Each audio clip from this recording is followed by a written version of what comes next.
Hi friends, in this video I am going to explain about pre and post budget analysis, and mostly it's a common man's budget analysis report. So I want to explain a common man or the ordinary investor what about the budget and its analysis. Mostly I'm going to explain about the pre-analysis and basics such a way that an ordinary person can also understand the budget. And first of all let me tell about the before analysis or pre-analysis. I would like to share my pre-analysis report on budget, and it is my proof that I have a good analysis on budget and the markets. So on 31st March, I have told my client that on tomorrow market we will have a positive market. So you can see on February the market went to 2,300 plus in Sensex, almost 5% on that day. And I expected it may be red after the positive highs, but it was on positive mood for next 3 4 days. Of course, that's a different scenario. We can't get 100% analysis, but however this analysis was a best one compared to any other analysis in the market, because since last 10 years you can see all budget days were ended with minus or zero or something, but this time market ended with highest profit and highest, it has reached new highs. And in my real estate updates video 2021, I have explained about section 8080 and GST input taxes, affordable houses, make in India concept will be the highlight point for the budget. And these 4 points became a very important point in budget. And on the day of a budget, February 1st, I have recommended my clients who never invested for Ashok Leyland to buy again, because they can accumulate more profit within short term. The same day, some people bought and they got 30% return within 1 2 days. And Ashok Leyland was in my portfolio since long. We have calculation like that. Ashok Leyland will get a boost in during the budget. So it was in our portfolio since last 6 7 months. And again, I have recommended this thing before. The gold price may correct 15 to 50 days. And again, on 2nd January, I have told gold and silver may have a correction. On February, we can see the correction levels. In silver, we have a huge correction up to 8 to 9% correction within 1 day. So this is how we have a advanced analysis for the markets and budget.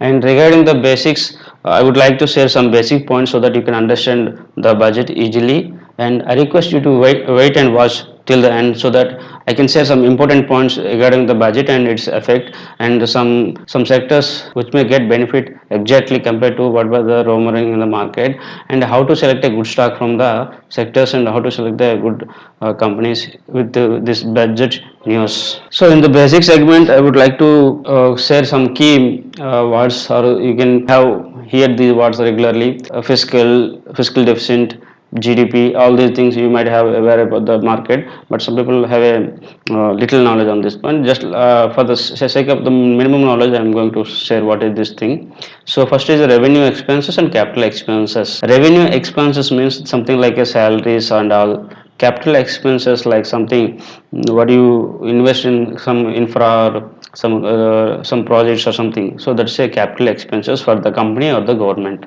And same way capital receipts and revenue receipts. Revenue receipt is something what the government collect in the name of GST or taxes, indirect taxes, all these are revenue receipts. And capital receipts may be the non-recurring or something which is maybe because of the some loans and something, that is also considered as a capital receipts, and it's a long term. So GDP, a gross domestic product, so it's a very important factor for the calculating the country's economy and understanding the economy levels. So GDP is the final value of final goods and goods and services produced within geographical boundaries of a country. So it's the entire symbol of the entire business volume of the goods produced in the country and the services made in the country. We have to take care of this domestic items only, not for the imported items in the GDP calculation. And GDP growth rate is just a comparative measurement for the last year to this year, so that one can understand the levels of the country's economy and all. And if the country's GDP is negative, the country is struggling with some problems and all. In last year, due to pandemic situations, the country struggled a lot. It can't able to reach its target, and the many businesses were shut down for some times. So the GDP contracted to minus 7.7, and we have different measurements for calculating GDP. So this is one of the it is one of the important method to calculate GDP, and it's called as a GDP expenditure approach method. So one more important term you might have heard in the market and news is fiscal deficit. It's nothing but a calculation of total expenditure minus total receipts. It's a very important factor for the economy calculations and economy understanding the economy levels of any budget. So here we can understand the graph levels. In 2019 to 20, we have a 4.6 fiscal deficit, and 2020 and 21 it went to 9.5, just because the reason the government used to spend huge money for the welfare of people because of the COVID situation and all. So that is the main reason this was shoot up to 9.5, and the future target was again 6.8 for next 1 year. For 2020-26, their planning was 4.8 for the fiscal deficit. Here one can see the capital expenditure levels compared to last 4 5 years. For the next 2 3 years, we have a huge capital expenditure, which resembles that government have a huge plan for the investment and infra developments. Revenue receipts, as I told earlier, is just like a tax collections and all. One can understand from 2021 and 2021 revised, the collection was reduced to lower levels, and compared to 2021-22 BE, again the government has a lower target for the next 1 year because of the COVID and after situations. And here one can see capital receipts is a loan or the amount collected by the government in 2021 and 2021 revision. There is a huge difference because the government collected huge money for the different kind of social welfare and special packages given during the COVID situations. And for the 2021 and 2022 also, one can see there is a huge difference between the earlier 20 budget and 21 budget is totally different because the government has a plan to investment in large scale compared to earlier. And revenue expenditure, as I told, is a salary or something what government used to pay for the employees and all. So here also we can see there is a huge scope for the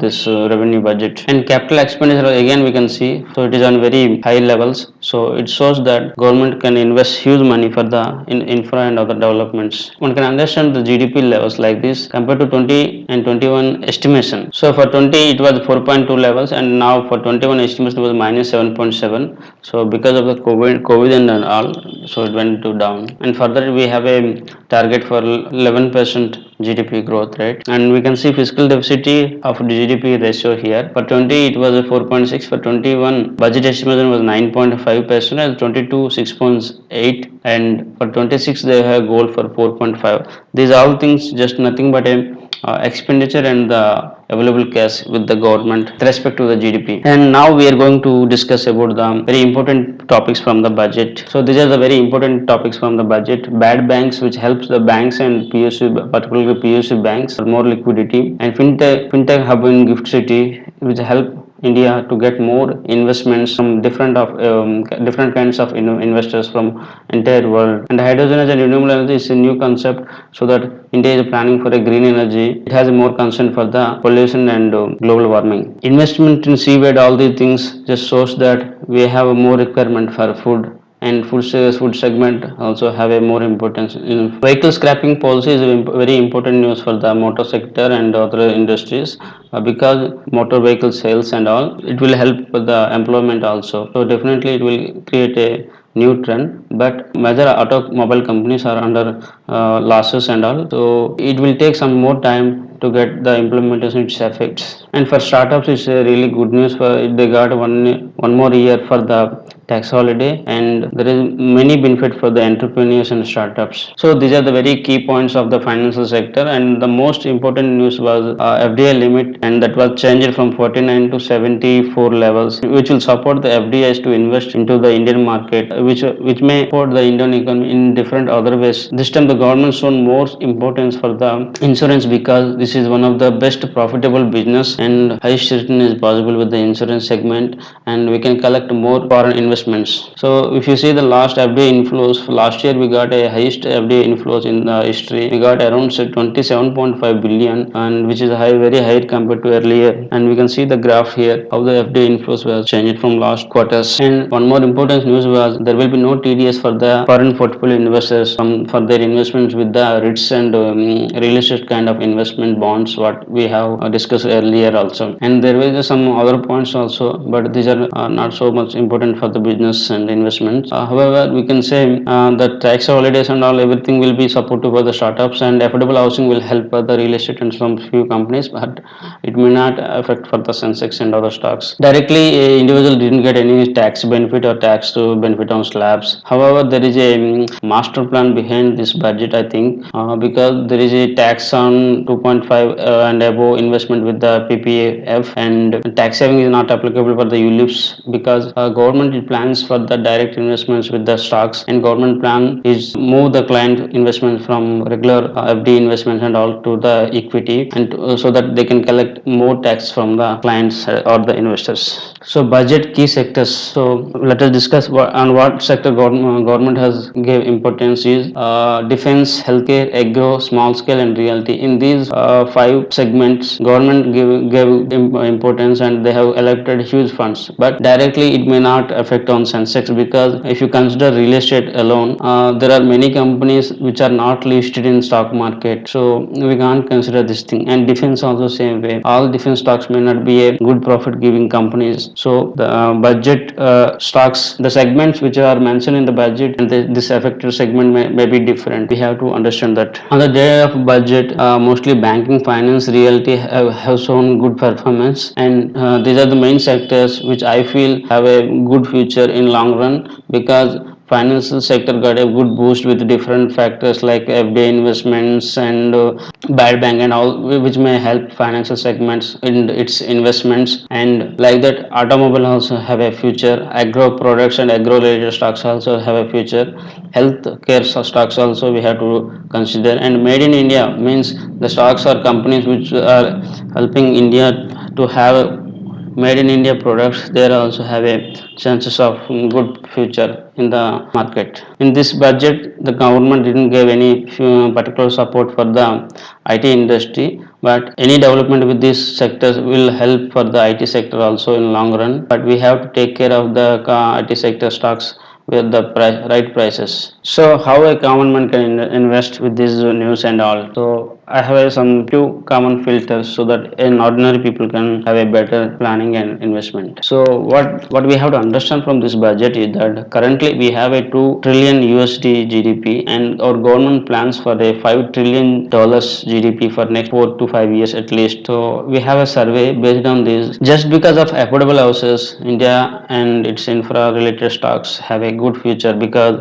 more house sales will going to happen. And here I have to mention some important points. Still some people have a confused what is a affordable house and where they can get section 80 EA and 80 EA. So first of all we have a section 24B which help you to save up to 2 lakhs, and section 80 E which will help up to 50,000 rupees because of the additional benefit. But section 80 EA is just because of COVID and all, so which will help up to 1.5 lakhs. But for having section 80 EA, one should not have section 80 EA savings. If you want to select section 80 EA, you should not have section 80 EE. So that was the difference. The common difference we can say section 24B which saves 2 lakhs can be applicable to any property. Section 80 EE which is applicable for the property around 50 lakhs, it can be added to the along with the section 24B. However, section 80 EEA can be taken along with section 24B, but if you have section 80 EE already, you can't take section 80 EEA benefits. One more important benefits with the real estate development is laborers have a potential to earn more money, and cement steel get more prices and more demand, more volume, so that many people get employment. That's the very important factor. And skilled employees also get benefit. Banking sector also get benefit with the boost in the realty. So here the main point, how to select best stocks.